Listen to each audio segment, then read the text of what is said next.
Welcome, Aquarius. Today we're doing a predictive reading for 2022. So I am very happy to be releasing the energies of 2021 and bringing in all that new wonderful energy of 2022. I do have to say that I'm wrapping up the end of the year now with you. I just have you and Pisces to do.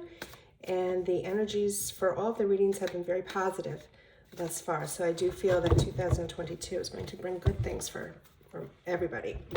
Let's ask the angels, spirit guides, and archangels, what information, what message does Aquarius need to hear for the highest and best good of all of those involved. All right, so we have January starting out with the Knight of Swords. February is the Ace of Pentacles. March is the Four of Wands. April, the Page of Swords. May, Six of Swords. June, the Eight of Swords. A lot of sword energy here. Then we have the Knight of Wands in June. July is the Knight of Wands. September is the King of Swords. October, Nine of Pentacles. November, Six of Cups. And we end the year in December with the Wheel of Fortune. Wow, wow, wow, wow. This all looks very, very intense and very fast. Moving energy for you. And look at you, culminating with a Wheel of Fortune in December. Just beautiful. All right, so let's get into see how it's all going to play out. All right, so if we're looking at January, we're starting off the year with Knight of Swords energy. Very powerful, very focused, very direct. The Knight of Swords is embodying energy that is an advocate and promoting passionately a project, a commitment to career goals, relationship goals.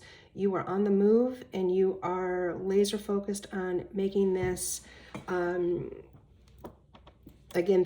relationship, project, career move. It's a general reading, so whatever that resonates for you, you are really pushing this ideal and this belief that you have about something forward. And look to where it is pointing.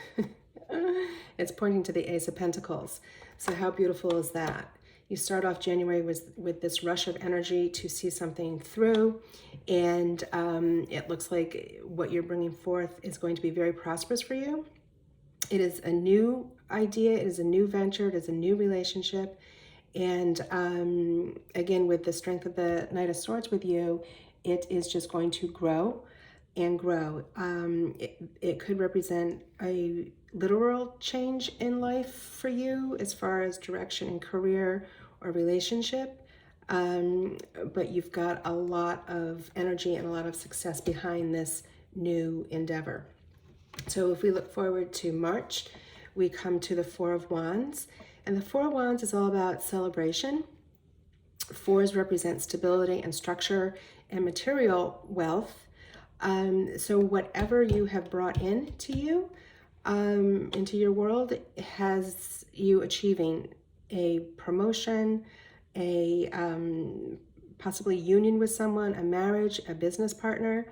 This denotes a celebration. Typically it's viewed as a wedding, but it could be any kind of celebration that is honoring a milestone and a change in title. So again, this could be romantically a change of title in becoming a spouse, or joining forces with a business partner, again, getting a promotion. Beautiful, beautiful energy here with the Four of Wands. Next, we move forward to April, where we have the Page of Swords.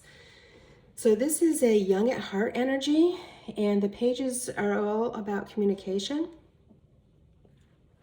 The Pages of Swords in particular is representing intellectual cleverness, and the beauty with the Page of Swords is that this energy is able to take any challenging situation and just see opportunity inside it. It's kind of like that making lemonade out of lemons is the energy of the Page of Swords. So we have, I don't know if you can hear it on the window, but we're having a real downpour, which is quite interesting. And rain is always a sign of blessing. So this reading is being doubly blessed. How beautiful is that? All right, so now we are on to the Six of Swords. This brings us into May. So we have these folks that are being carried over water. Again, water is transformative. And they're leaving choppy waters behind, and they are embarking on reaching calm seas.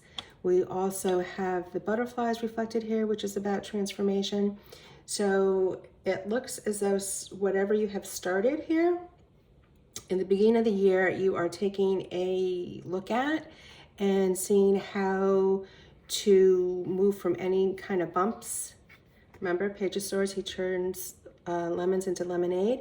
So you are, again, finding a way through any speed bumps in the road that you might have encountered with this project or with this new relationship, whether it be business or personal.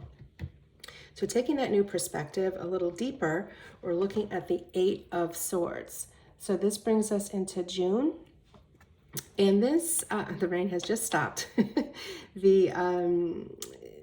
This picture on the surface might look kind of intimidating and hopeless, but really it's an opportunity for us to remind ourselves that sometimes we do need to pause and reflect. And she appears to be bound here with her hands and her upper body. She is blindfolded, but her feet are not bound. So that represents the fact that you actually have opportunities available to you. Even when you may feel paralyzed, you may feel that there's too many options, so you are just stuck and you don't know which way to move. The blindfold represents going inside and tapping into your internal wisdom and your intuition and relying on that to take the move forward. So this new perspective that you were asked to look at the month before may have you feeling a little less confident in which way to go. So you're choosing not to make a decision about something. But we do know that when we don't make a decision, that actually is making a decision. So again, go inward, trust in your inner guidance, trust in your intuition to lead you forward, because there is a way forward. You are free to move, and you are not truly, truly paralyzed. So the next month, we're looking at the Nine of Swords. The Nine of Swords is appearing in July. And when I'm looking at these cards together, the impression that I'm getting is that whatever decision you ultimately make with this moving from the paralyzed feel of the Eight of Swords, you may have to defend that position. So here we have our warrior. He's been wounded. He is still under attack in his mind, and he's still defending his stance. So whether it be his belief system, whether it be the idea behind a project, whether it be his commitment to a particular relationship, he is feeling that he is being attacked and needs to take a position of defensiveness. So two things that come up with this card is, one, that you are committed to whatever this belief is, as you are still defending it and feeling strong about that. But two is these wands that appear to be attacking are stagnant. They're not moving towards this individual. So we might want to reflect this feeling of defensiveness. Is it real? Or is it something that has become a pattern for us that we just tend to fall back on? And maybe we don't have to put so much energy into defending something because it's already solid. All right, so you don't need to worry about defending it. Because look where you jump to. So you jump from a place of defense and having to protect your ideals, your beliefs, your possessions, and you come into King of Wand energy. So when you embrace this King of Wand energy in August, he is a renowned leader. He is respected. He is all about self-discipline. and authority, viewed as an authority figure in the community. So you have the respect of others. So what you brought forth in the beginning of the year, maybe had to make a little bit of an adjustment to, when you move from that place of defending it to really embracing it, you are well respected by your community. Very, very nice. Again, lots of yellow here. This is just so beautiful with the yellow. Okay, so look at moving from a King of Wands energy to a King of Swords energy. You cannot get much more powerful than that. So King of Swords brings you to September. The King of Swords is all about order. He's wise. He is holding the sword at an angle. This represents his intellect. He, again, like the King of Wands, is very respected by the community and seen as a leader. And the King of Swords does not mess around, right? He has the conviction. There is no need to defend and be in a defensive mode because you have mastered and embraced the King energy and you have the respect of the community. Next, we're looking at the Nine of Pentacles.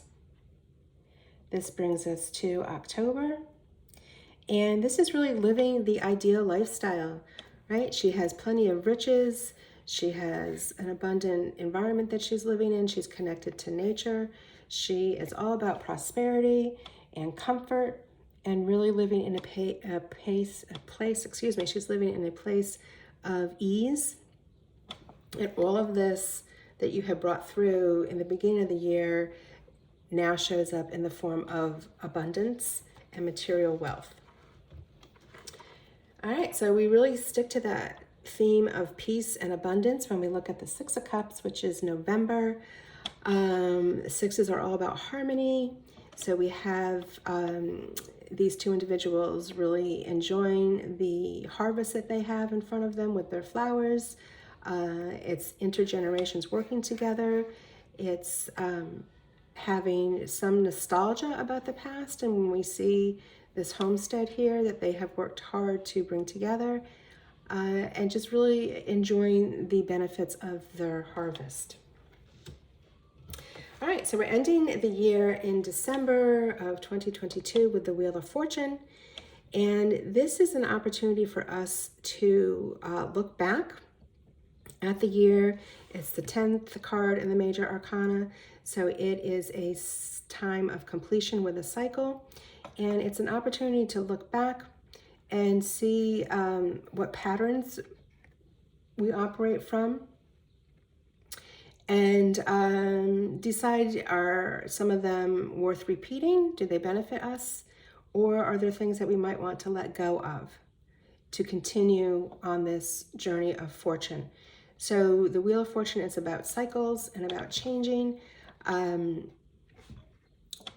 Life is always changing. There's always ups and downs. It's just the cycle that things go through. So this reminds us that we've had a very up year based on these cards with all the yellow, all the wand energy, the pentacles, all the king energy coming in. But take a moment and look back and see what patterns might be serving you, what patterns you might want to let go of. And the one that's coming forth for me is this Nine of Wands with the defensiveness. So that harsh pushing, needing to defend ideals, your commitments to relationship, to work, just reflect back. Does that work well for you?